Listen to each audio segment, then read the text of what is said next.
Durk's fans have patiently waited to hear from the rapper since he was arrested, and now a leaked jail call featuring the rapper has gone viral. With the rapper being housed in one of the worst jails in Miami, there was concern for his safety with rumors that he was being held in protective custody. The details of the call are shocking and have added more controversy in Durkio's case. Let me put you up to speed. Durk speaks from jail. In a shocking turn of events, the hip-hop world is buzzing with the latest news surrounding rapper Lil Durk. An alleged jail call has surfaced, marking his first public statement since his arrest last month. Amidst the chaos surrounding his arrest, an intriguing development emerged on November 15th when an Instagram user with the handle 900brew shared an audio clip purportedly featuring the OTF boss. This alleged jail call quickly gained traction online, as it was believed to be the rapper's first public statement since his arrest. In the 2-minute conversation, Lil Durk is heard maintaining a positive outlook despite the challenging circumstances. He reassures the caller that he is in good spirits and determined to return home to his family. Durkio also addresses a rumor that has been going around on social media, the rumor that he is in protective custody. In the audio, the rapper firmly denies these allegations, stating that he is not receiving any special treatment and is instead on the main line with other inmates. This assertion was met with mixed reactions from the public, as some viewed it as a testament to his resilience, while others remained skeptical of the call's authenticity. The caption on the post read, "Just got off the phone with my brother Lil Durk. He in good spirits, staying positive and fighting to get back home to his kids and family. We not glorifying negativity, we're more than just street guys." That's actually an understatement. We're men of honor and code no matter our financial status. Bro hit the main line with the rest of our kind, no protective custody. The relationship between Lil Durk and 900brew remains somewhat ambiguous, though the latter's Instagram activity suggests ties to the OTF label. Posts featuring collaborations with OTF artists like Bonnie Mo, as well as photos with Booka 600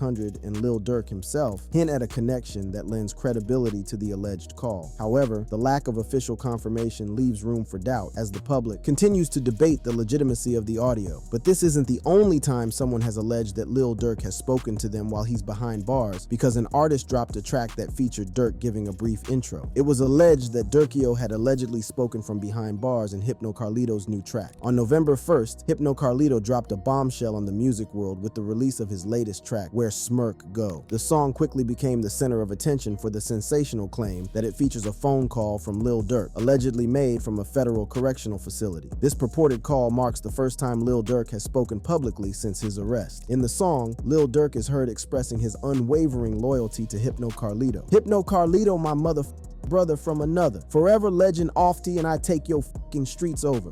You know what time it is, rest in peace," Durkio says in the song's intro. Hypno Carlito has come under some heat, with people calling the call fake and produced by a .I comma, while others called him a clout chaser. And as the details of the arrest emerged, the gravity of the situation became apparent. The charges against Durk are severe, with potential consequences that could alter the course of his life and career. Despite the daunting circumstances, Durk has decided to stand on business. It's being reported that the rapper intends on pleading not guilty to the charges. This new development in the case suggests a fierce determination to fight the allegations and maintain his innocence, even though he risks a lifetime behind bars or even a death sentence if found guilty of the charges. Insider reports have also revealed that he is in good spirits and his only complaint is about the food in jail. Interestingly, the source also revealed that he's getting along well with the FDC Miami staff as well as his fellow inmates inside, with those in the know describing the guy as super charming and agreeable. But Durkio might have been trying to stay positive because the conditions at the jail he was been held in were one of the worst in the country. There's reports that some inmates are beaten up in the full glare of the cameras and denied food for days. One case that made headlines involved Freddie Lee Jones, a 38-year-old black inmate who was allegedly beaten by deputies while in solitary confinement. Jones, who was arrested for a misdemeanor count of criminal mischief, reportedly endured 2 days without food before the incident. Another case that shows the jail's horrors is that of Herbie Crussell, a white inmate who allegedly committed suicide while under the supervision of the jail staff. Crussell, known for being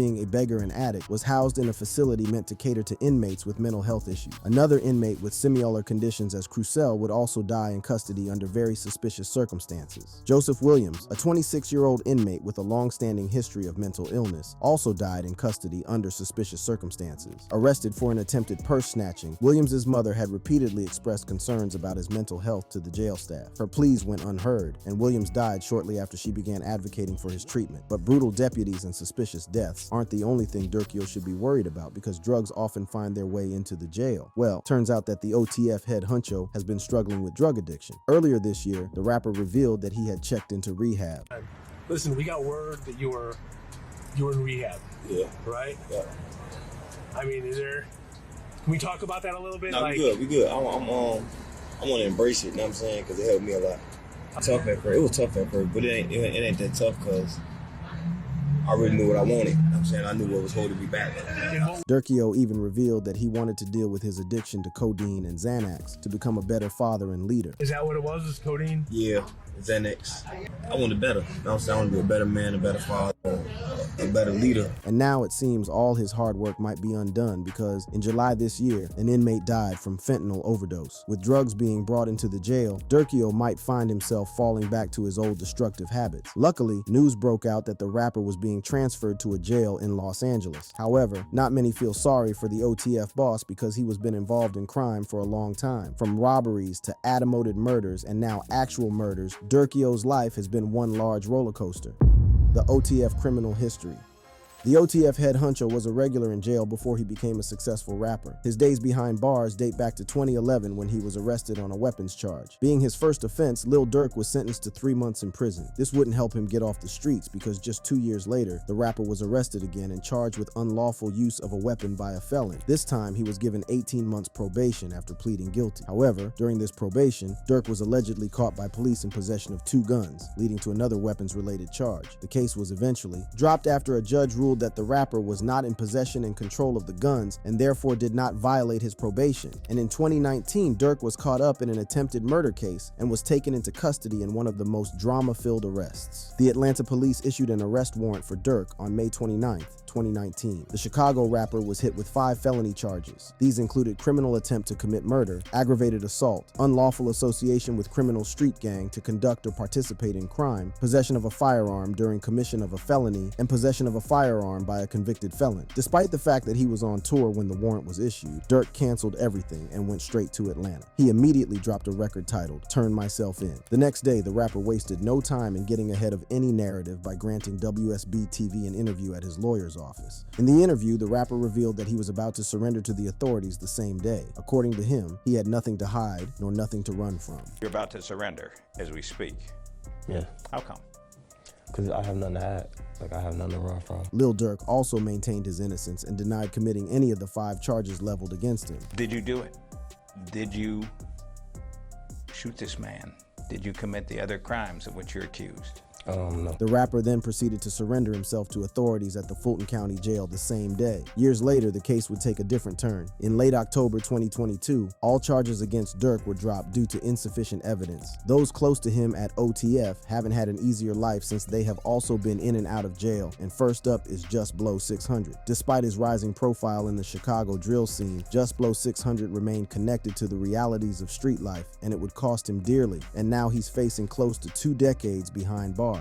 On Halloween night in 2017, a series of events unfolded that would drastically alter the course of Just Blow 600's life. Alongside 2 of his associates, Paradise Haynes and Lucky R. Tyler, Just Blow 600 was allegedly involved in a plan to rob 19-year-old Khalil Carter in Hammond, Indiana. The plan, however, took a deadly turn when a shootout erupted, resulting in the tragic death of Carter. During the chaos, Carter's cousin and Just Blow 600 himself sustained injuries. Law enforcement agencies launched an investigation, piecing together the events of that fateful night. Late criminal court documents would later identify Just Blow 600 as the triggerman, accusing him of shooting Carter with an assault rifle. Despite the serious nature of the charges, the OTF rapper consistently maintained his innocence. In a bold move, he took to social media to declare his stance, stating, "They trying to build cases off lies and snitches. I'ma stay 10 toes down." However, one of his co-defendants, Haynes, pleaded guilty to 1 count of robbery resulting in bodily injury. Meanwhile, Tyler and Just Blow 600 faced 1 count of murder, 1 count of murder in perpetration of a robbery, 2 counts robbery, 1 count of aggravated battery, and 2 counts of criminal confinement. These charges saw them facing 45 to 65 years in prison. And in August 2023, the OTF rapper was sentenced to 18 years in prison. Another member of Durkio's label who suffered a crime-filed life is OTF Boona. OTF Boona's story is wild and very fishy because the man was sentenced to 8 years for some serious charges but only served 15 months in jail. Known for his unwavering loyalty, Boona has often been described as as Lil Durk's mud brother. OTF Boona, whose real name is Michael L. Golden, is also rumored to serve as Durk's muscle. In a viral video from earlier this year, he was seen protecting Durk from a fan who got a little too to the rapper during a festival performance. But being close to Durk didn't get him out of the streets, because Boona's life took a dramatic turn in March 2021 when he became embroiled in a violent incident at Cumberland Mall in Atlanta, Georgia. Boona was detained on 4 felony charges of aggravated assault with intent to murder following a violent incident at the mall. The shooting occurred in the mall's parking lot, where Boona allegedly exited an SUV and opened fire on another vehicle. The chaotic exchange of gunfire left 4 individuals injured, including a 6-year-old boy who was hit by a stray bullet. Despite the severity of the situation, all victims survived their injuries. Boona's connection to the crime was established after he dropped his phone at the scene, which led to a search warrant and the discovery of social media activity linking him to the shooting. Alongside Boona, 3 other individuals, Karanji Reese, Jokava Harris, and Desan Powell, were arrested and faced charges related to guns and drugs. In August 2022, OTF Boona was sentenced to 8 years in jail for a different case in Illinois, where he was charged with possession of a firearm by a felon. And this is where the Boona's story gets crazy, because despite the serious charges he was facing, he was released in November 2023, having served only 15 months in jail. Did he snitch to get out? We might never know. Another one of OTF's most promising talents whose future is now ruined is Rondo No. 9. OTF played a significant role in Rondo No. 9's rise to fame, and in 2013, he released the music video for his breakout hit, Hang With Me. Although Rondo No. 9's music career was gaining momentum, the young rapper never left the streets. And on February 22, 2014, a tragic shooting would change his life forever. On that cold winter night, jitney cab driver Javon Boyd was parked in the Wentworth Gardens neighborhood of Chicago, waiting for a passenger. Unknowns to him, a group of young men, including Rondo No. 9 and fellow rapper C. Dye, were approaching his vehicle. The reasons behind their actions remain shrouded in mystery, but what transpired next would forever alter the lives of all involved. As the group neared Boyd's car, they reportedly asked him if he was from the neighborhood. Without warning, gunfire erupted, and multiple rounds were fired into the vehicle from the passenger side. Boyd, a 29-year-old man simply trying to make a living, was struck by the bullets. He was rushed to the hospital, but tragically succumbed to his injuries 2 hours later. The murder of Javon Boyd shocked the community, and the investigation into the crime quickly gained momentum. The Chicago Housing Authority had captured the incident on video surveillance, providing crucial evidence for law enforcement. Additionally, eyewitnesses came forward, identifying Rondo No. 9 as one of the individuals present at the scene. The evidence was mounting, and the young rapper found himself at the center of a high-profile investigation. Rondo No. 9's arrest was a significant turning point in the case. At just 17 years old, he was charged with first-degree murder, a charge that carried severe consequences. After a lengthy and contentious trial, the verdict was delivered. Rondo No. 9 was found guilty of first-degree murder, a decision that would have profound implications for his future. On July 5, 2016, he was sentenced to 39 years in prison. Not all OTF associates are living their lives behind bars. Luckily, some have escaped this reality, even though they had some pretty shocking cases to fight. One of them is Duty Low, who was in court over some pretty disgusting allegations. It all began in October 2021, when the hip-hop community was rocked by a scandal involving OTF rapper Duty Low and his ex-girlfriend FTN Bae. Duty Low, whose real name is David Salisbury, found himself at the center of a storm when FTN Bae accused him of defiling her 5-year-old son. FTN Bae took to social media to share her allegations, posting an audio clip on Instagram that purportedly captured her son crying and recounting the alleged incident. In the clip, the child described being defiled with 3 screws.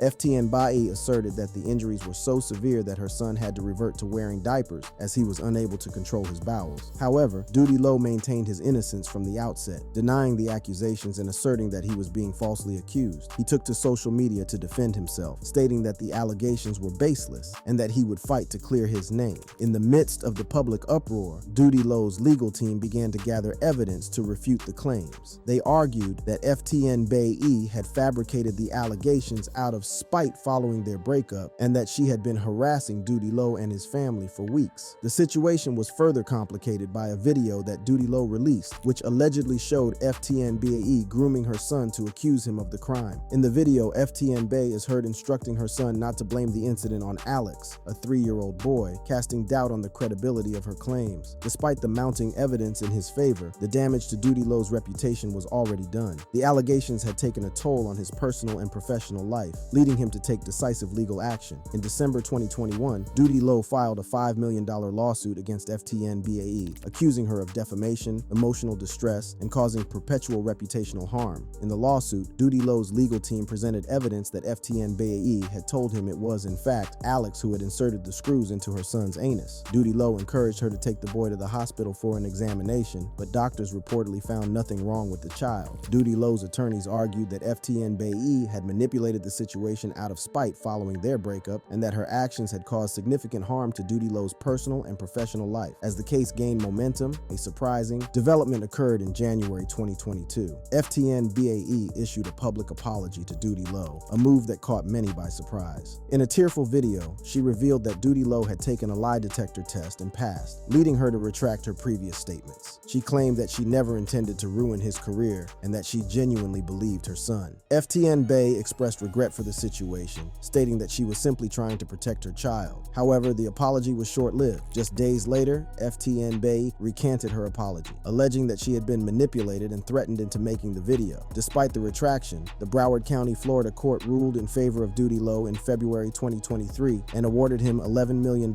in his defamation lawsuit against FTN Bae. FTN Bae was arrested for perjury, further vindicating Duty Low's claims of innocence. Although OTF members are constantly in and out of court and jail, Durk had actually tried to change the trajectory of his life. Not only did he renounce his gang ties, he was spending his money trying to make positive changes in Chicago.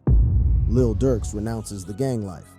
Durkio's fans thought that he was done catching cases because he had turned to Islam and even gone to rehab to clean himself up. The rapper even took to his social media to reveal that he had turned over a new leaf and would not waste his new life after all his felony cases had been cleared. Everybody should get second chances at life. It's about what you do with it. Alhamdulillah, my background wiped and clean of all cases. I ain't a felon anymore. Who would have thought? I want to thank everyone who helped push my vision forward. Thank you from the bottom of my heart, the rapper posted. But that's not the only time the rapper had publicly revealed that he was a changed man. On August 18th, 2024, Lil Durk made a public declaration that would reverberate through the music industry and beyond. Taking to Instagram, the rapper shared a post that was both personal and profound, reaffirming his Muslim faith and denouncing his past involvement in gang life. The post read, "Don't label me nothing outside of a man, a father, and a 1000% Muslim." He followed this up with another post that read, "I don't gangbang, I'm a Muslim." Basically, what I was saying on my post in so many words, you can't do both.